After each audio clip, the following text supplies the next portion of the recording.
Welcome to Carolina Sculptor Studio. My name's Clint Button and I'm a granite sculptor. Welcome to video number 189 of the Virtual Stone Carving Apprenticeship. Shot, a bunch of points, 10 points or whatever, just get started. And I'm going to try to show you shooting a point because,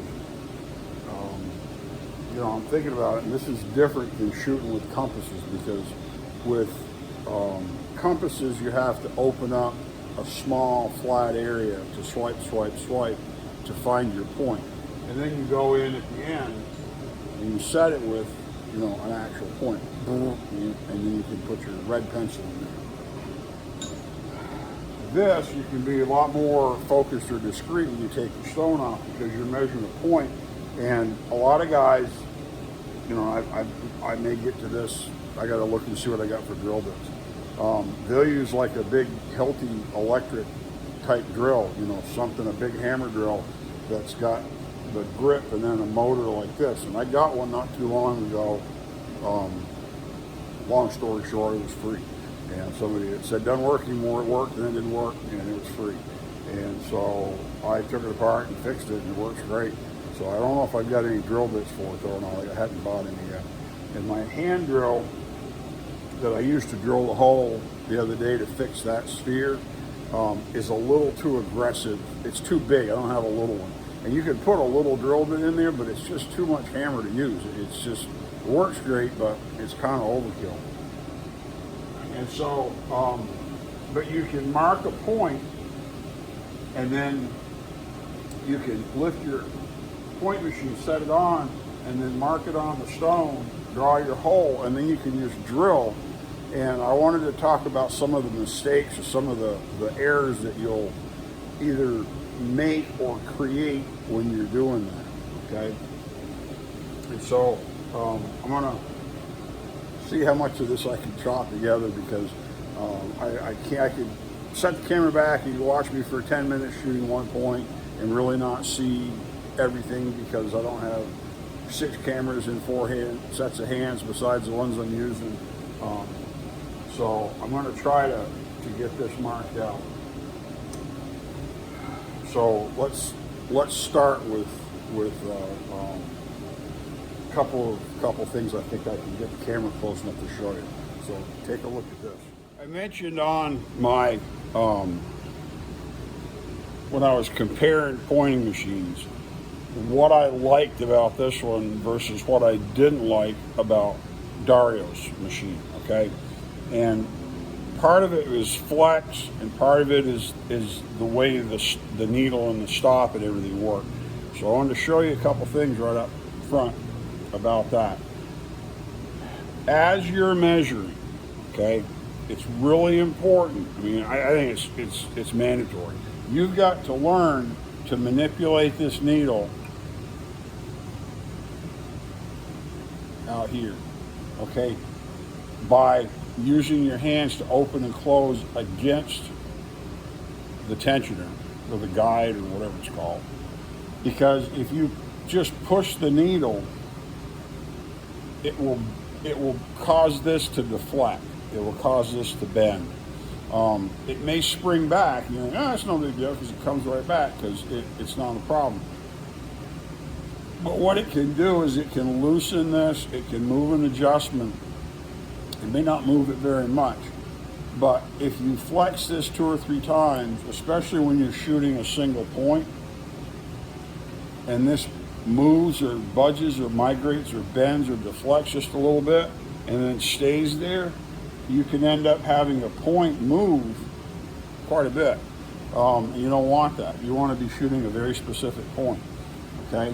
So right now this is set to a point that I just shot. I'm going to move it up, and I'll get more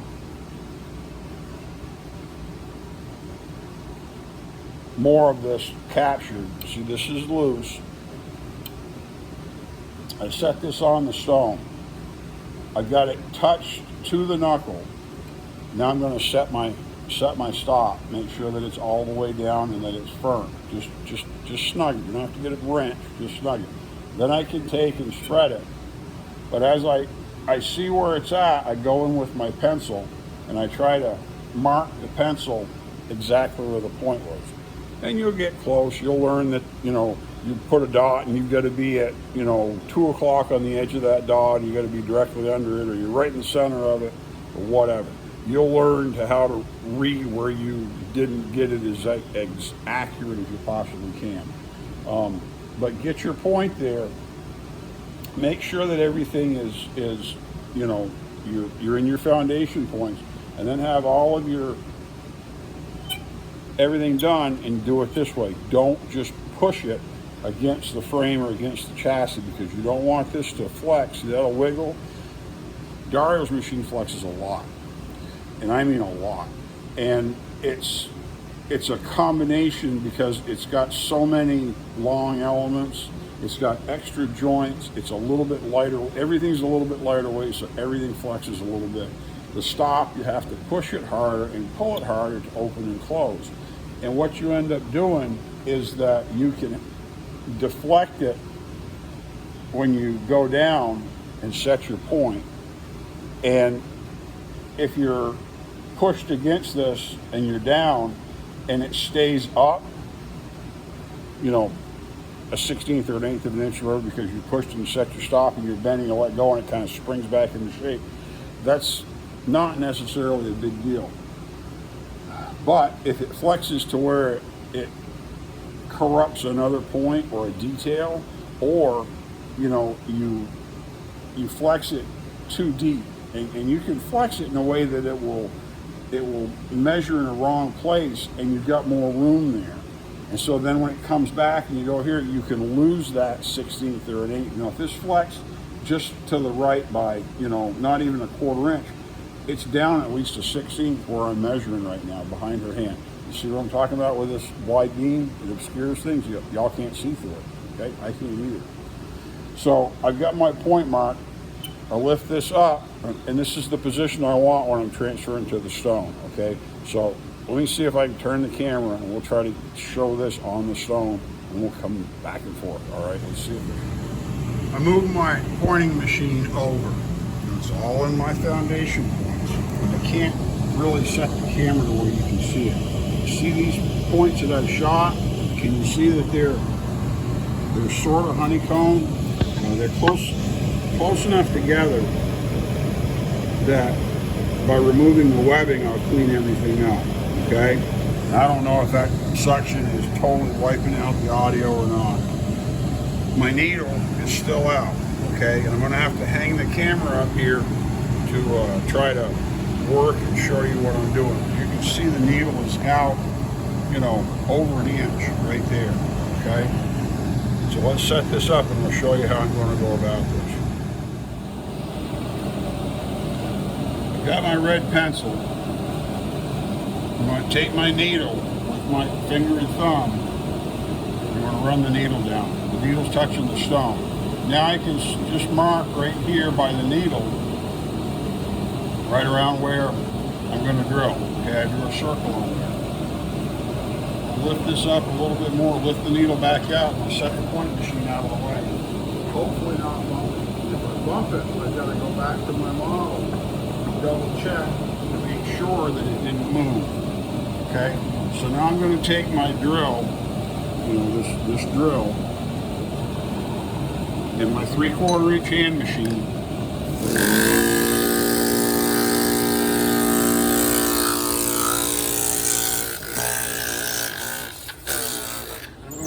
I'm going to drill right here.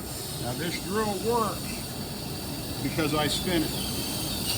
Okay, it doesn't just spin, it's no different than a regular chisel. I'm going to use my hand machine, and I'll moderate the air both with the valve on the hose, okay, with my valve, and then as I'm working, I can put my finger over the exhaust to choke the exhaust and slow the machine a little bit if I need to. So let's see if I can drill a little bit of this and see how it works. You have to start careful.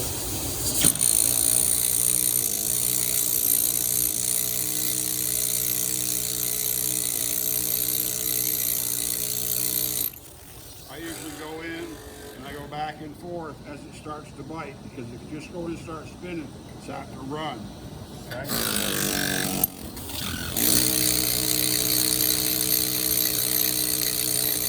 Then once you get it seated well, you can spin it faster.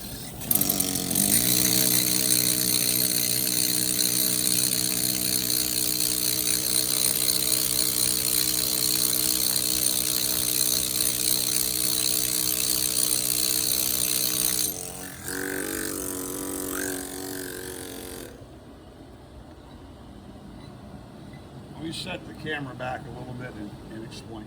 Now, as I'm drilling, okay, this goes back, think about the triangle, okay, and you'll understand this if you think about it in terms of the triangle.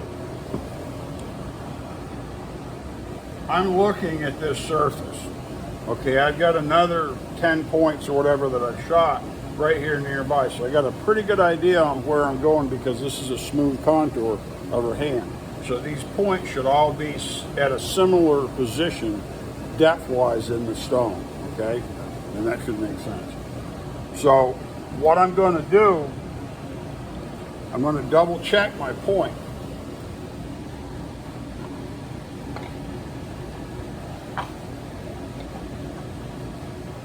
And I'm going to squeeze it with my hand to go in and check. Because this was out quite a bit. And even there, to go in, this shows that I've got a 1/4 inch to go, okay? But that's a 1/4 inch on a diagonal to this flat face.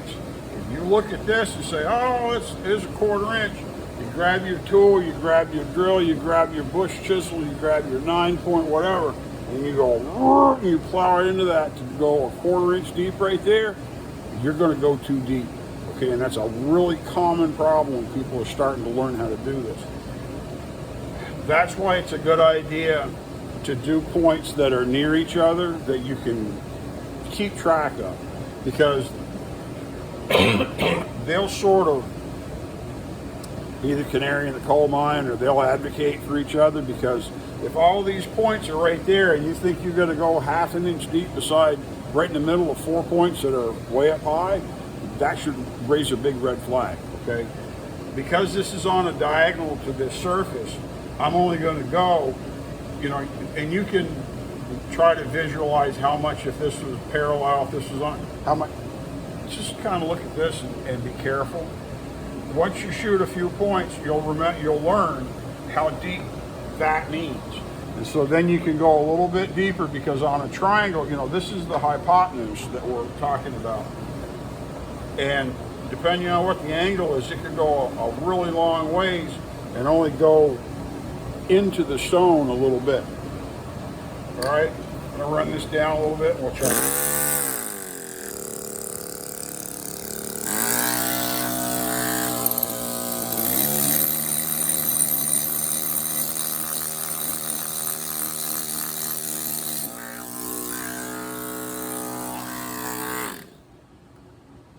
And I've done this, okay?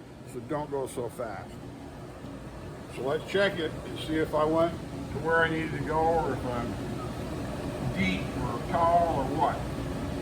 Okay, I've got, according to this, this is, you know, around 1/4 of an inch. And so I know I can take just a little bit more off with the drill, then I'll switch to my point.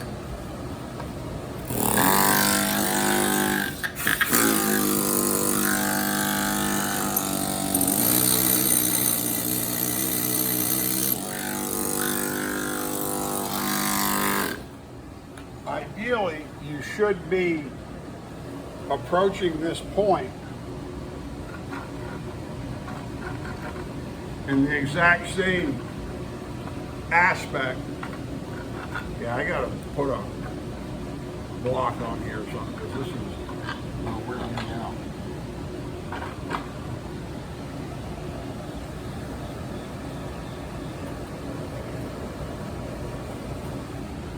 See, that doesn't look right. So I'm gonna double check my point on my job, on my model, to make sure that I haven't bumped something.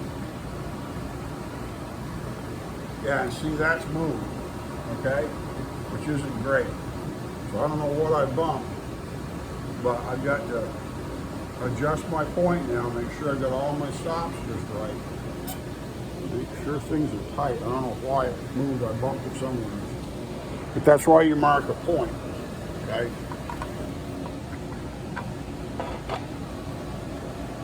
Now I go back in and I'm in great shape, but I still got to go a little bit deeper.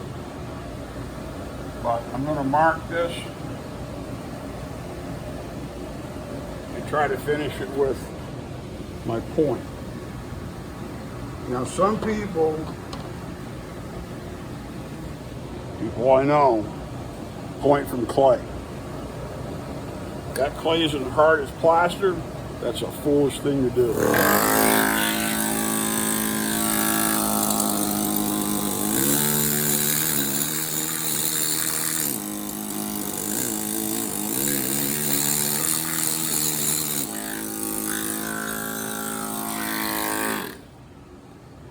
Because if that clay deforms at any time during the job,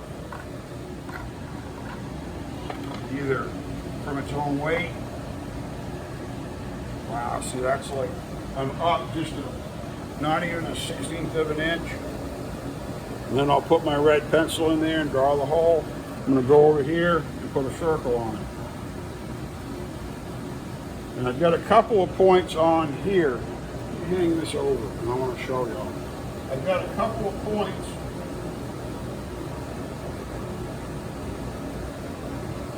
on the hand that are full depth, that I shot them in there all the way as deep as I want to go, so I put X in them, okay? Because over here when I cut them, it fit perfect. That's okay. I mean, that's what we're going towards. But I like to stay up just a tiny bit so I got a little more opportunity to axe and smooth it a little bit better. And so that point is really great. I got this mark. I'm going to pull the camera off and show you the markings on her hand and the markings on the stone. Okay? So, check this out. Okay, here are the marks on the stone. Alright? These are the drill marks on her hand. Can you see how that's starting? The honeycomb? And visually, they're hard to see. These look like they're not spaced out exactly the same as these are. But you got to trust the process, okay?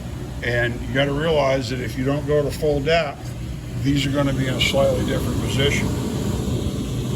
These are also in the bottom of it. It's an optical illusion. Let me put the camera. Your pointing machine isn't wrong, okay? If anything's wrong, it's probably going to be you. These look like they're closer together.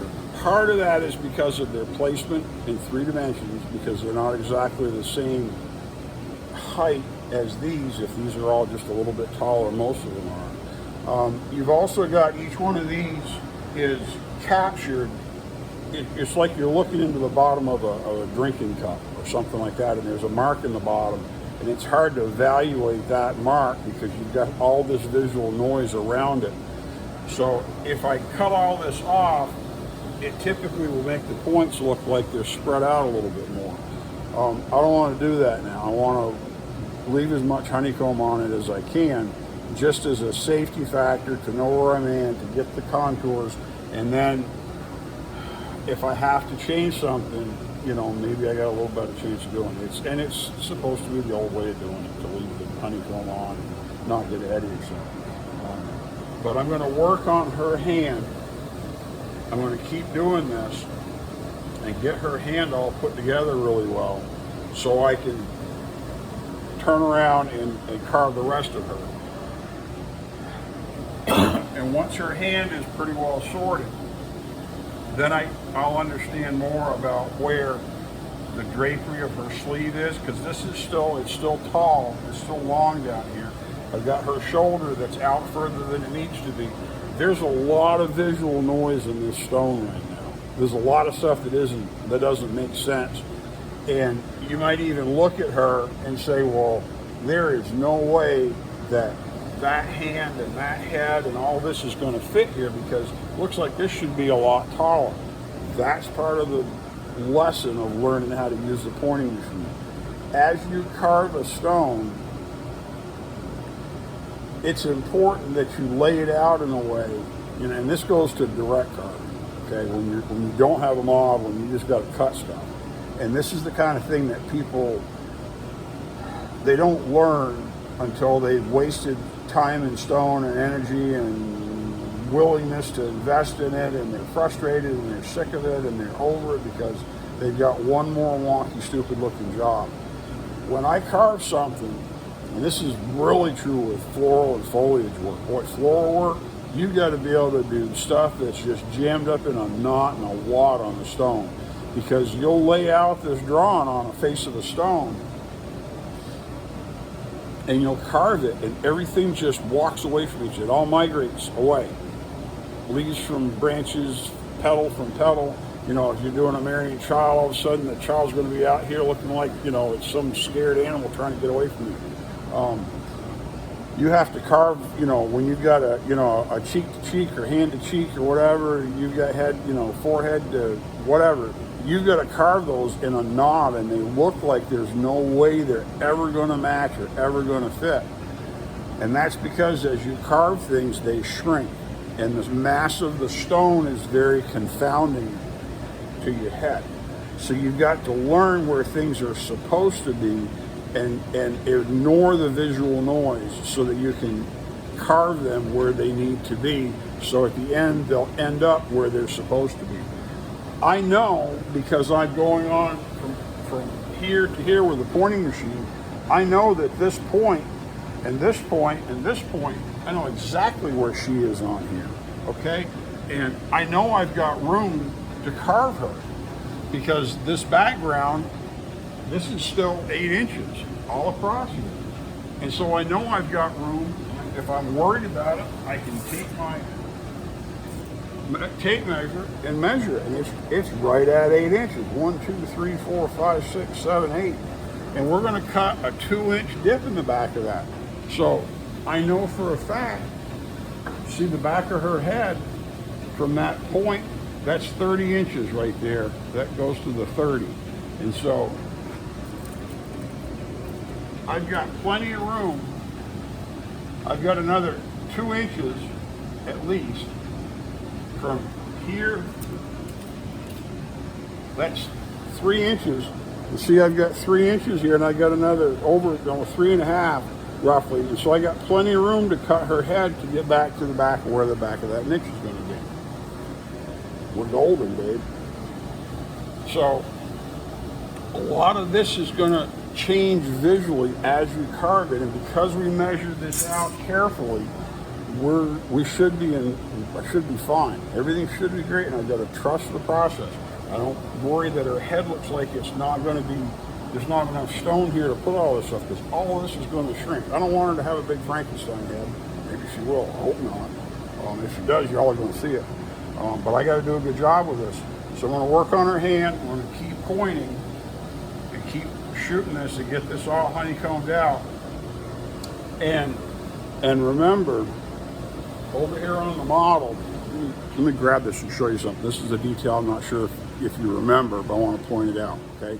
Check this out. Over here on the model, I was concerned that this may be a little bit too low as I was pointing it, okay? And so I added some clay to raise that point, a 1/4 inch on the model, roughly, because she had a little more volume over here because of the way her shirt was bloused, her gown is bloused right there. And so I raised this a little bit, and so this is the point on the stone that we're using as a foundation point, and this is the point on the clay over there that we're using. That means that correlating that, I'll have to add material here more than what was done into this model to blend this in. Or once I get all my pieces together, I can take more off. by, you know, with direct carve. Once I get her waist where I want it to be, I can make all this. I've got some leeway in here. I've got some room to play in. If this is, well, that fell off, so that's down on the floor now. But it really doesn't matter anymore because I'm done pointing that.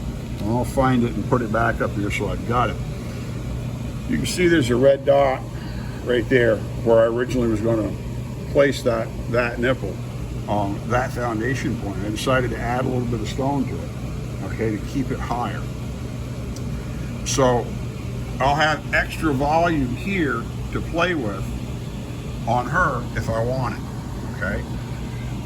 I can also use some of that to modify her hand to wrist to her sleeve.